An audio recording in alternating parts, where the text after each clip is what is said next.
Hi everyone, it's Friday, sun is shining, snow is melting, and it's absolutely gorgeous weather here in Stockholm, Sweden. The world is a very scary place at the moment, and we all know what's happening, but I don't want to talk about that. I came out to the woods to take a time out from all of that and to distract myself a little bit, and I thought I'd make a video, and I thought a good idea would be to talk about running shoes and give you a few tips on how to choose running shoes that are good for you, because I get asked that a lot. So let me start by saying that for the vast majority of us, there are three main types of runners. Your all-around, everyday joggers. These are the ones that you're going to be doing most of your distance in, typically on pavement or treadmills or lighter trails. Then we have the trail shoe with better grip, better ankle support, water resistant, could be waterproof. And then you have race shoes, which are lightweight and fast. These are the kind of shoes that are great for track, for competitions, and for trying to run your fastest 5 or 10K or half marathon. What's important to look out for in a shoe then? Well, there's lots of things, but I've chosen a few particular areas that I wanted to mention. The first being the cushioning under the heel. It's very important that when you're looking for a shoe that you try it on and maybe have a go on the treadmill to see how responsive the shoe feels. Are you getting a nice bounce in the shoe, or are you sinking a lot in it? The cushioning is going to have a big part of that to do. Right. Then, heel to toe drop. We want to look at the height of the cushioning under the heel and compare it to the height in the cushioning under the toe. And that difference in height, usually millimeters, will be the so-called heel to toe drop. And obviously that specification is given when you buy the shoe.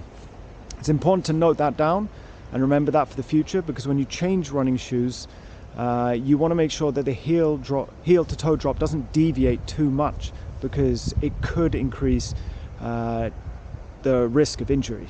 And you want to be careful if you make a transition from a particular heel to toe drop to another, and they vary significantly, then take your time and be patient with the new shoe. Don't just go running like you normally do, because again, there's an increased risk of injury. What else is important? The toe box, the area at the front of the shoe. Most running shoes, unfortunately, squish our toes together like this. Anatomically not the best of design. They look like that for aesthetic reasons, which is, it's kind of crazy when you think about it. There are some manufacturers that make larger toe boxes, and if you're new to running, then try out one of them. That could be a good alternative.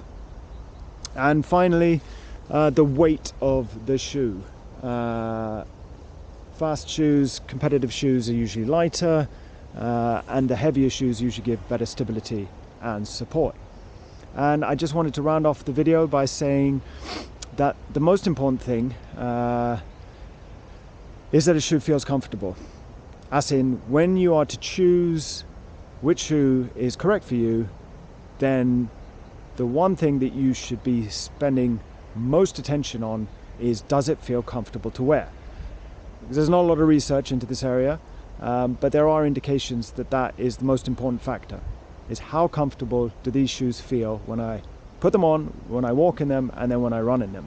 So that's what you need to be thinking about. Are they comfortable?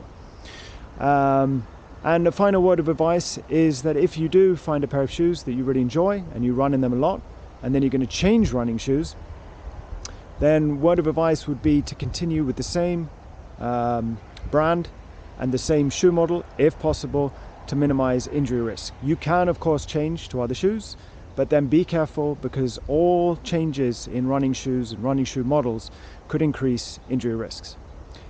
That's about all I had to say for now. I hope you found that moderately interesting. And try and get out in the daylight, in the sun, if you have sun where you are, and have as good of a weekend as you can under the current circumstances. Take care. Peace.